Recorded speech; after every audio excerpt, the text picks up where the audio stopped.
So we know Canada has a housing crisis. The Canada Mortgage and Housing Corporation has updated the numbers to demonstrate the need for housing.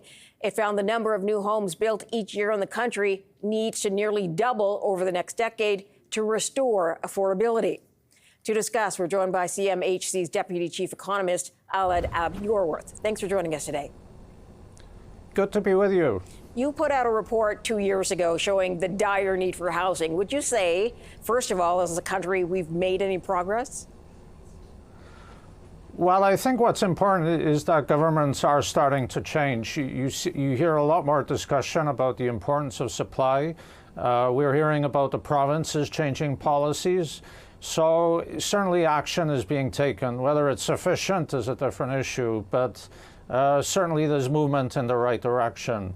It's taken us a long time to get into this predicament, and it's going to take us a long time to get out, I think. Okay, so let's talk, first of all, where you see the need being the greatest for the affordable housing. Well, I would say, first of all, that there is a significant need in Vancouver and Toronto. They have long-standing challenges. We need a tremendous amount of housing in those areas, in those cities. Now, what has happened over the last 5 years is that we've seen this loss of housing affordability spread to the rest of the country. So now there are issues in Montreal, there are issues in Nova Scotia, there are issues in Ottawa. And so it's no longer just a Toronto and Vancouver story. The problem of housing affordability has become much more widespread across the country. You mentioned that it's going to take a long time to deal with because it's a problem that took a long time to be created. What is holding up our ability to get homes built quickly? I think it's the need for everybody to work together. This is an all-hands-on-deck effort. It requires changes at the government level. And it requires government to work together, but it also requires efforts by the private sector. We need to get the private sector to build more housing for each worker, to improve the way they're doing things, to build things faster. But then they, in turn, rely on the framework that the government's put in place. So getting all of this lined up, I think, is extremely challenging.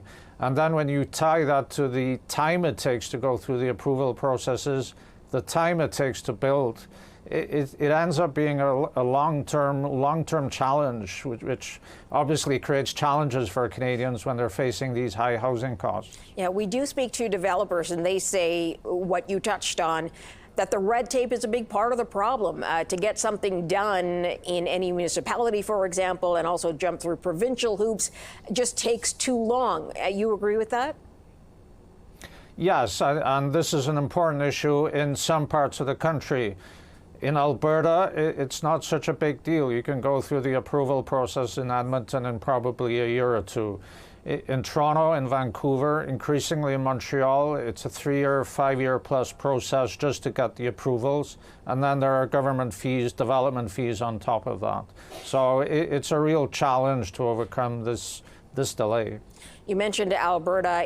It's not quite as long of a process. Are they doing other things right that parts of the country should follow, or is there a region that is doing housing well that we could look to? I would certainly look first at Alberta. Now, it used to be the case that I would tell you to look at Montreal, but Quebec is becoming an increasing challenge as well. We've seen a lot of loss of affordability in Montreal over the last few years, and a loss of affordability in Nova Scotia. Now in Alberta, yes, they do seem to be doing things better. In Edmonton, our work consistently shows that they are very capable of adding additional supply. Now, the trouble they will have going forward is that they may need to build even more housing supply if people leave Toronto and Vancouver in increasing numbers because of the housing costs. How much housing is needed overall to close that supply gap? Well, what we're saying is that we roughly need to double housing starts on an annual basis. Currently, we're producing around 240,000 housing units in Canada per year. We need to increase that to, say, 430,000, 480,000. This is a huge task.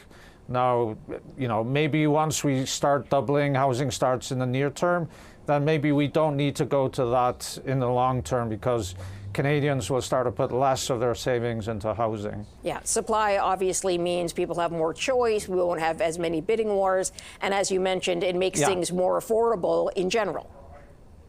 Right, exactly. And once Canadians start to see, well, housing is becoming affordable, they start to see that there aren't that many capital gains to be had.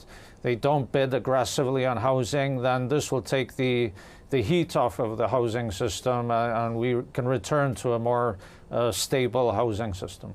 How optimistic are you that Canada can even get close to the goal you're setting out? It is a challenge, and I can't deny that. Now, you know, I started in housing 8 or 10 years ago, and at that time, everybody was talking about housing demand and the challenges coming from, say, foreign investors.